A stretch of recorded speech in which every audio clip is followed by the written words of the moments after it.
Wenn der die Rohre in den Kaffee macht, dann ist der größere Fall. Nehme ich euch jetzt mittendrin auf die Baustelle und das sieht jetzt mal so aus.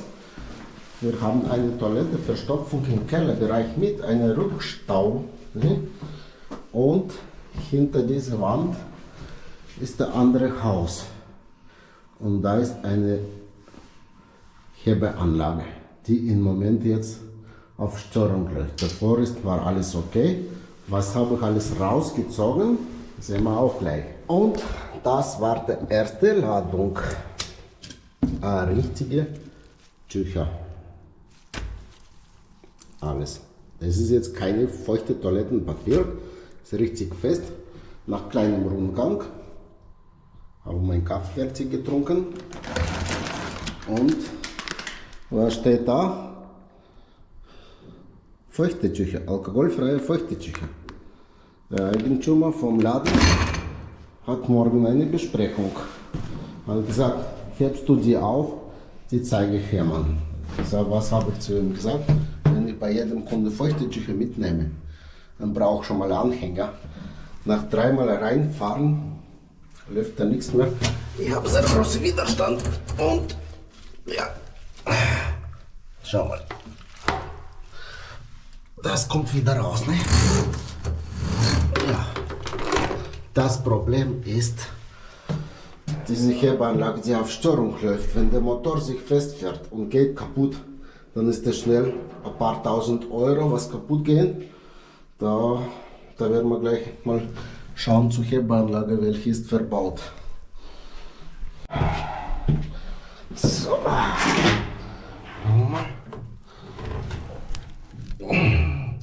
Da liegen noch welche, die sind runtergefallen vom Spirale. Ja. Jetzt muss ich die mal auch raus tun, damit ich kein weiteres Problem mache. Vielleicht mal mit dem Zeug. Ne, komm ich nicht dran.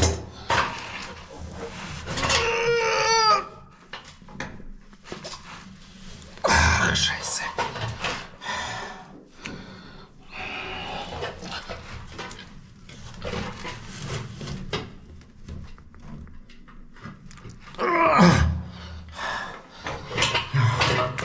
So, jetzt.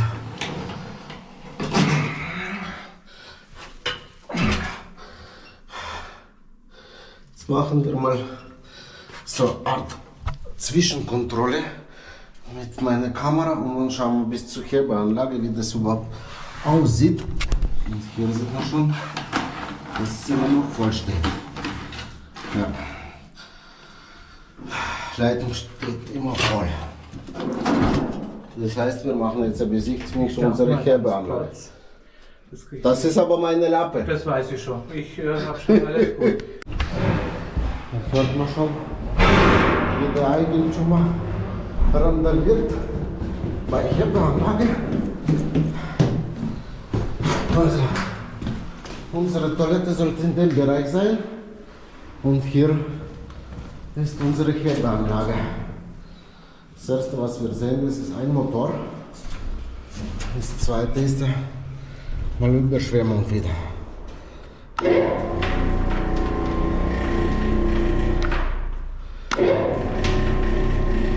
Hört sich gar nicht gut an.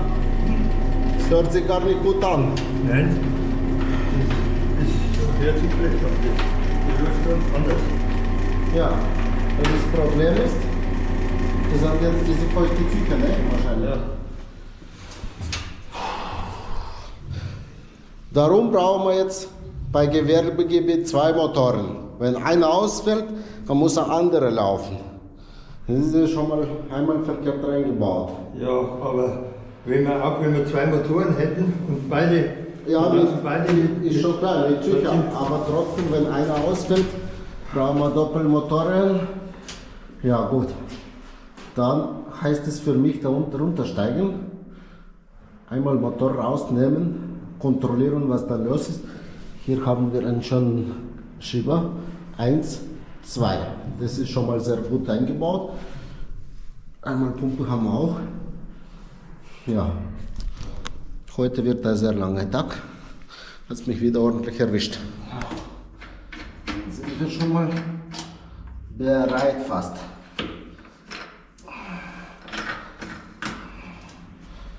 Der erste ist schon mal zu.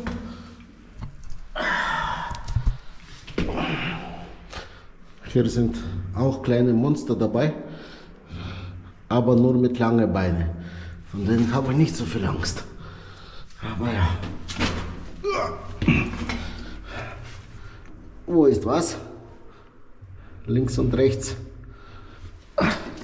Links ist offen, rechts ist zu, oder? Und noch hat der andere Gewinde. Open, links, rechts ist Shot. Also, machen wir Shot. So. Dann können wir mal den Behälter gleich aufmachen und nachkicken, was da los ist.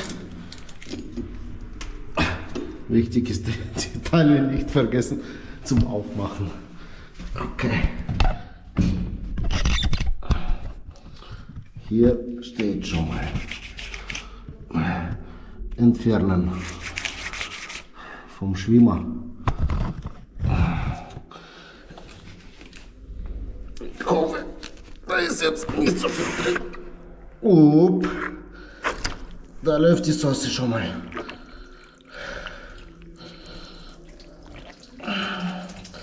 Hilft ja nichts. Schauen wir, ob die Pumpe gleich funktioniert.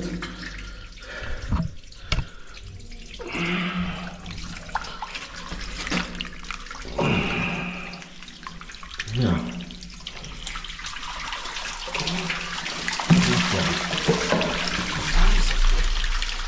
Besser wird es sowieso nicht.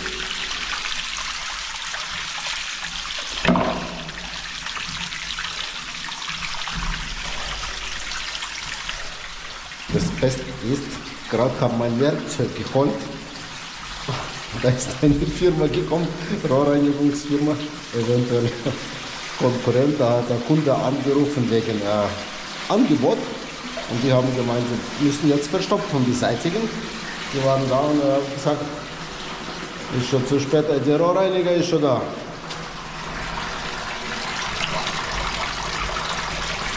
So. Ach, die Scheiße nicht. War so viel Wasser drin? Ja, ich habe jetzt Schieber alle zugemacht, aber der Druck war immer noch da. Ne? Ich muss aufmachen, man zaubern kann ich nicht. Ja, ja, klar. Da spritzt man mit dem Schlauch alles rein. Ich hoffe, dass die andere Pumpe funktioniert. Ne? Und dann schauen wir mal. Da, Ja, ja. da sind die feuchten Tücher. Wohin? Einmal.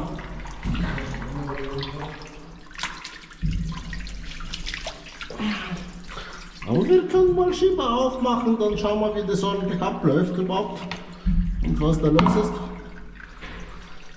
So, der hat sich immer noch nicht eingeschaltet, obwohl der angesteckt ist. Jetzt schauen wir mal, ob der funktioniert. Ja, schau mal, der ist an. Der funktioniert schon mal gut. So, dann kommt noch ein bisschen Wasser raus. Aber da ist alles voll. Ja, es drückt schon mal raus. Hilft ja nichts.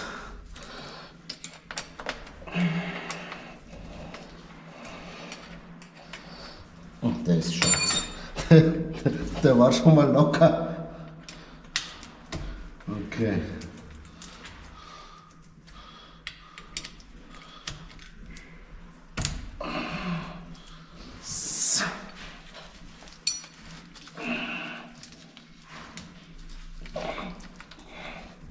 Es drückt immer noch Wasser raus.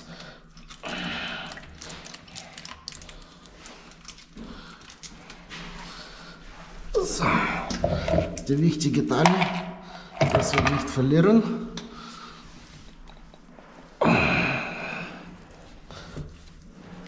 Warum bin ich immer dran mit diesen Hebeanlagen?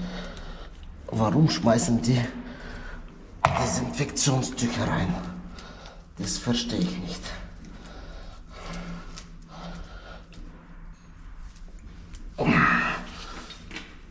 Ach komm, der ist immer noch fest. Ich hoffe, dass der geht jetzt. Alle Schrauben sind weg. Kriegt er nicht raus. Ist der mit so einem Dichtung abgedichtet oder was?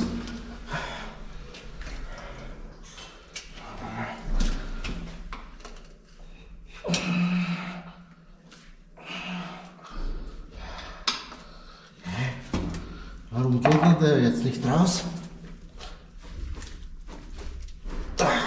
Bewegung habe. Vielleicht sind das die kleinen Schrauben, die hier weiter innen. Die da? Die da? Ne, die sind jetzt, da kommt der Verkleidung nur weg und da ist diese Wicklung, ne, vom Motor.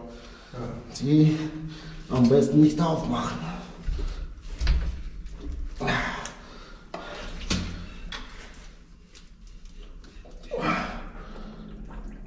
Der hat schon, Okay. der kommt schon raus. Der kommt schon raus.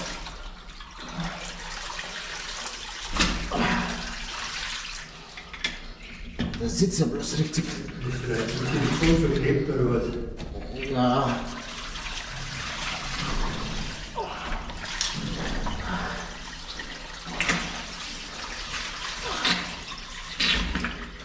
So, jetzt.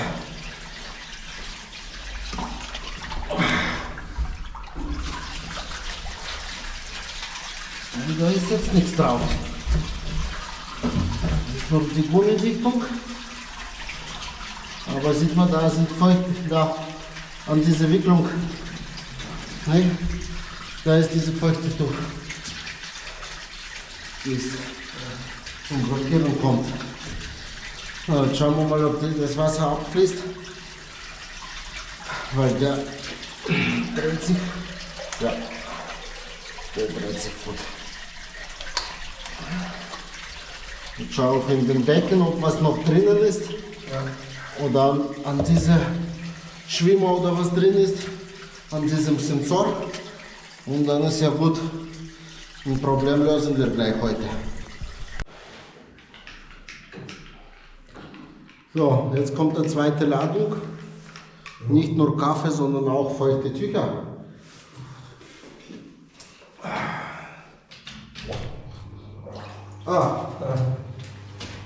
Jetzt ist die kleine Pumpe aufgefallen, dass die pumpen soll, dass die voll ist.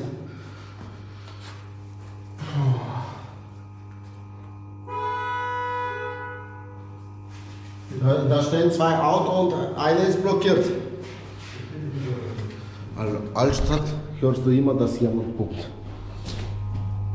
Die hat der Feierabend gemacht, kurze Pause und ja. Da spinnen wir jetzt. Hier haben wir unseren Schwimmer und wir schauen mal in den Bottich. Schau mal, feuchte Tücher. Oh, was piept's jetzt? Jetzt ist die verreckt auch.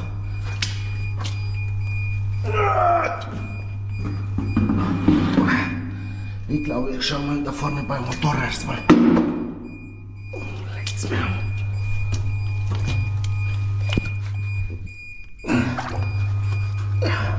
Die ist auch fest verbaut. Ist wahrscheinlich Dreck drin. Die interessiert mich jetzt nicht.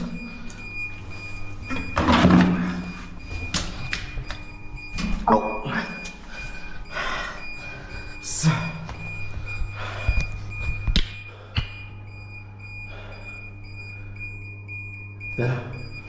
Der piepst jetzt, dass er Hochwasser hat. Das ist der Schwimmer. Also. Und wir schauen mal, ob ich da noch was rausfischen kann oder nicht.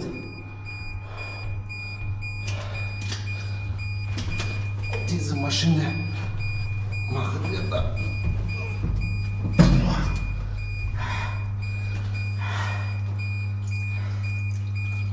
Oh,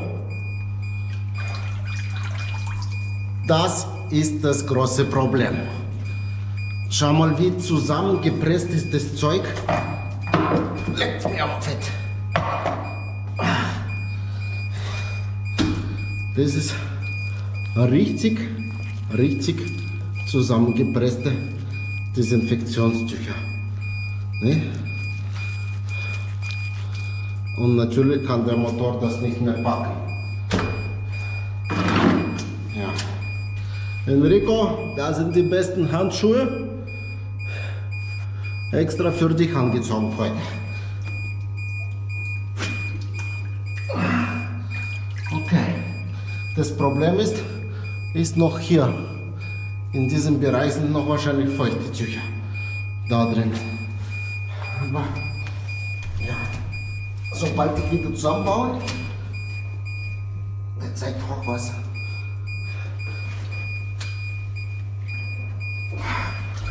Schau mal das an. Leckt's mir am Arsch.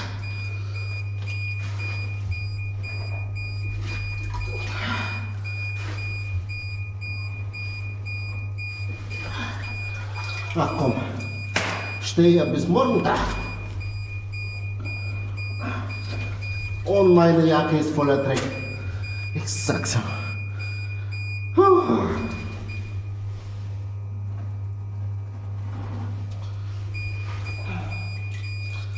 Komm, da ist ja die Menge drin. Sollen wir das alles rauskriegen heute?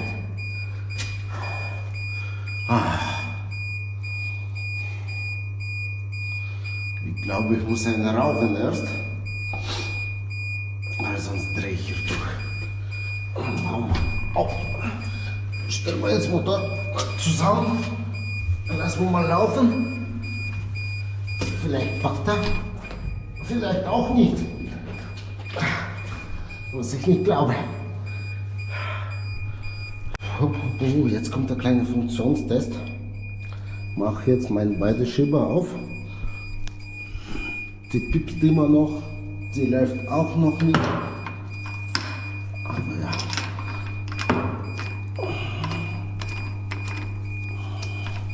Guck mal das.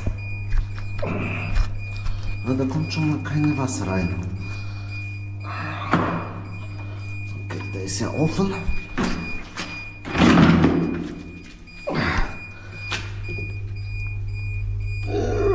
Open. Aber die Anlage ist, so wie aussieht, ist ziemlich nahe. Also. Außer die Leitungen, die da angeschlossen sind. Der kämpft immer noch mit feuchten Tüchern. Der pumpt er überhaupt nicht mehr.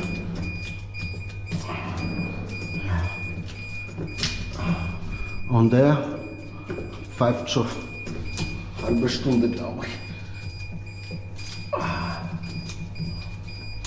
Ja, wie ist der jetzt auch kaputt oder was? Open. Jetzt. Puh.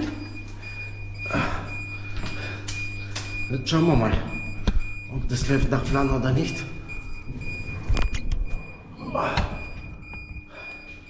Muss erst mal da raus. Kraken.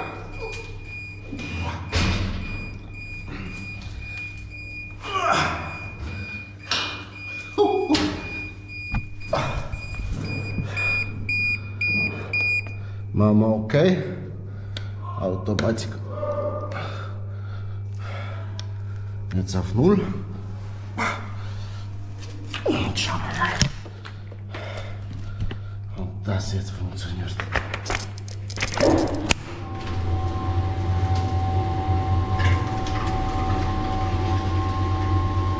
Hört sich schon mal gut an, würde ich sagen. Der Schwimmer geht nach unten. Und ausgeschaltet hat sie auch.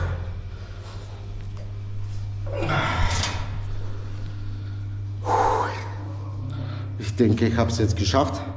Lasse ich mal jetzt überall Wasser laufen. Erster Stock, also ein Waschbecken, und dann schauen wir mal, die zweite Kacke an. Aber da läuft schon mal. Machen wir mal manuell. Hier haben wir keine Störung.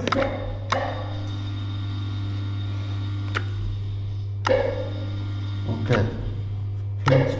Der Motor hört sich gut an. Perfekt. Das ist ja manuelle, falls da nichts mehr geht und einer hat eine große Bizeps, dann kann er ordentlich mal rauspumpen. Die Anlage ist unter dem SML-Rohr angeschlossen, geht da, zack, und dann kannst du in die andere Leitung pumpen. Hier sieht ja alles katastrophal aus. Das ist jetzt zum Beispiel eine Regenleitung mit einem Geruchverschluss und zwei große Rohrstellen. Hier auch. Weil das, wenn du einmal mit dem Hammer weg hast, ist Feierabend. Dann sollte jetzt das auf jeden Fall eine Regenleitung sein. Und es ist uralte Revisionsöffnungen, also die zum Aufmachen ist bestimmt undicht. Gut, lassen wir mal Wasser laufen, reden wir nicht so viel. Funktionstest nochmal und dann alles zusammenbauen und dann schauen wir uns das andere an. Also ich habe hinten nur ein Waschbecken, der kaum läuft. Jetzt machen wir mal so Funktionstest kleine, ob sich überhaupt die Anlage einschaltet oder nicht. Hoppala. So. Nun muss ich noch die restlichen 3 Schrauben noch zusammenschrauben, Toilette, vor der Toilette zusammenbauen, eine Kamerabefahrung machen, dass ich bis daher komme, ob alles okay ist oder nicht. Aber ja, ich habe es auf manuell eingeschaltet. Ja. Aber ich glaube, in dieses Objekt komme ich nochmal 100%. Es wird schon langsam Zeit. Ja, noch nicht mal Alkohol. Was hat er jetzt geputzt?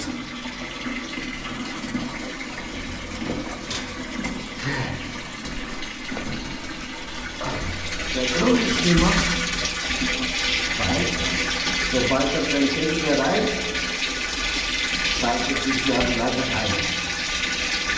Wenn da Feuchttupfer oder Fett hängen bleibt, dann kommt er nicht mehr nach oben, aber Wasser steigt und irgendwann kommt er zur Störung, Hochwasserstörung.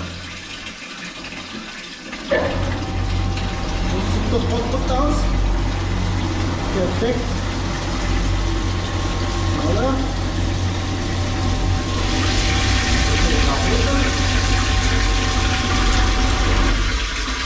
Und die Maschine ist aus. Super. Saubere Arbeit. Immer wieder 2 Stunden, oder? Ja, das Problem, ich habe jetzt mit dem Stock unten ein bisschen sauber gemacht und da hat sich was gelöst, weil der hat zwar einen Dreck reingezogen, das kann auch immer passieren, aber jetzt da schwimmen wir ein bisschen nach oben. Jetzt pumpt er wieder, ne? Ja, ja, ja. So. Und schon 2 Teile repariert. So schnell geht das. Genau.